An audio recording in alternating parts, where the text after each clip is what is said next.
भगवते वासुदेवाय नमः। आप सभी का स्वागत है मेरे YouTube चैनल पर। आप सभी को कार्तिक पूर्णिमा की हार्दिक शुभकामनाएं। आज हम सुनेंगे कार्तिक मास महात्म्य का 35वां अध्याय। अनुपम कथा कार्तिक होती है संपन्न, इसको पढ़ने से श्री हरि होते हैं प्रसन्न। तो अब हम शुरू करते हैं 35वां अध्याय।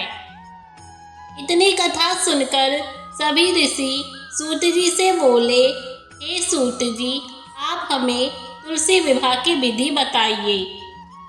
सूत जी बोले, कार्तिक शुक्ला नवमी को द्वापर युग का आरंभ हुआ है, अतः यह तिथि दान और उपवास में क्रमशः पूर्वाह्न व्यापनी तथा परहान व्यापनी हो तो ग्राह्य है। इस तिथि को नवमी से एकादशी तक मनुष्य शास्त्रोक्त विधि से तुलसी के विवाह का उत्सव करे तो उसे कन्यादान का फल प्राप्त होता है।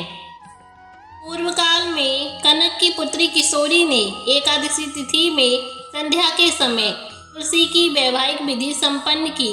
इससे वह किशोरी वैधव्य दोष से मुक्त हो गई। अब मैं उसकी विधि बतलाता हूँ।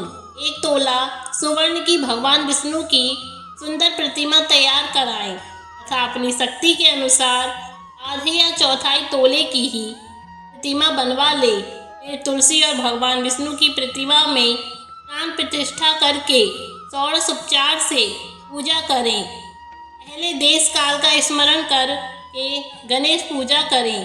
फिर पुण्याहा वाचन करा के नांदी श्राद्ध करें। तत्पश्चात वेद मंत्रों के उच्चारण और बाजे आदि की ध्वनि के साथ भगवान विष्णु की प्रतिमा को तुलसी जी के निकट लाकर रखें। प्रतिमा को वस्त्रों से आच्छादित करना चाहिए।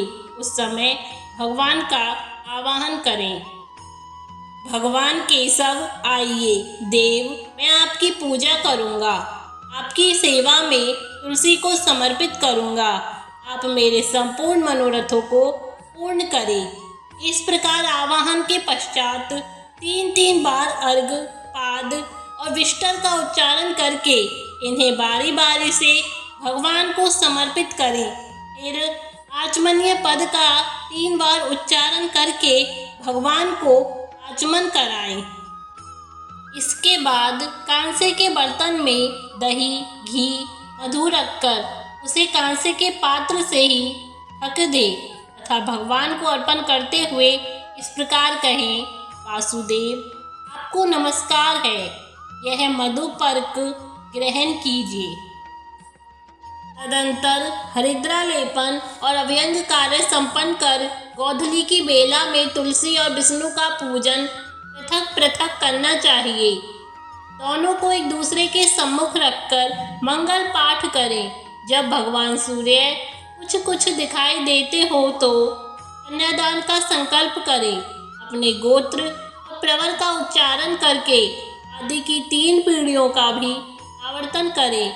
पश्चात भगवान से इस प्रकार कहें, आदि, मध्य और अंत से रहित त्रिभुवन प्रतिपालक परमेश्वर, इस तुलसी दल को आप विवाह की विधि से ग्रहण कीजिए।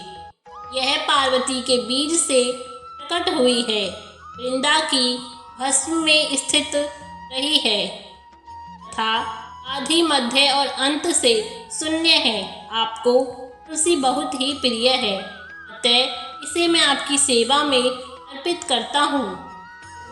मैंने जल के घड़ों से सींचकर और अन्य प्रकार की सेवा करके अपनी पुत्री की भांति इसे पाला पोसा और बढ़ाया है। आपकी प्रिया तुलसी मैं आपको दे रहा हूँ, प्रभु आप इसे ग्रहण करो। इस प्रकार तुलसी का दान करके फिर उन दोनों अर्थात तुलसी और भगवान विष्णु की पूजा करें। विवाह का उत्सव मनाएं। सुबह होने पर पुनः तुलसी और विष्णु जी का पूजन करें। अग्नि की स्थापना करके उसमें 12 अक्षर मंत्र से खीर, घी, मधु और तिल मिश्रित हवनीय द्रव्य की 108 आहुति दे। फिर स्विष्ट कर होम करके पूर्णाहुति दे। आचार्य की पूजा करके होम की शेष विधि पूरी करें। उसके बाद भगवान से इस प्रकार प्रार्थना करें, हे प्रभु, आपकी प्रसन्नता के लिए मैंने यह व्रत किया है। जनार्दन, इसमें जो न्यूनता हो वह आपके प्रसाद से पूर्णता को प्राप्त हो जाए। यदि द्वादशी में रेवती का चौथा चरण बीत रहा हो तो उस समय पारण न करे। जो उस समय भी पारण करता है वह अपने व्रत को निष्फल कर देता है। भोजन के पश्चात तुलसी के स्वतः गलकर गिरे हुए पत्तों को खाकर मनुष्य सब पापों से मुक्त हो जाता है। भोजन के अंत में ऊख, आंवला और बेर का फल खा लेने से उच्छिष्ट दोष मिट जाता है। तदंतर भगवान का विसर्जन करते हुए कहें, हे भगवान, आप तुलसी के साथ वैकुंठ धाम में पधारे। प्रभु, मेरे द्वारा की हुई पूजा ग्रहण करके आप सदैव संतुष्टि करें। इस प्रकार देवेश्वर विष्णु का विसर्जन करके मूर्ति आदि सब सामग्री आचार्य को अर्पण करें। इससे मनुष्य कृतार्थ हो जाता है। यह विधि सुनाकर सूत जी ने ऋषियों से कहा, हे ऋषियों, इस प्रकार जो मनुष्य श्रद्धा पूर्वक सत्य, शांति और संतोष को धारण करता है, भगवान विष्णु को तुलसी दल समर्पित करता है, उसके सभी पापों का नाश हो जाता है और वह संसार के सुखों को भोगकर अंत में विष्णु लोक को प्राप्त करता है।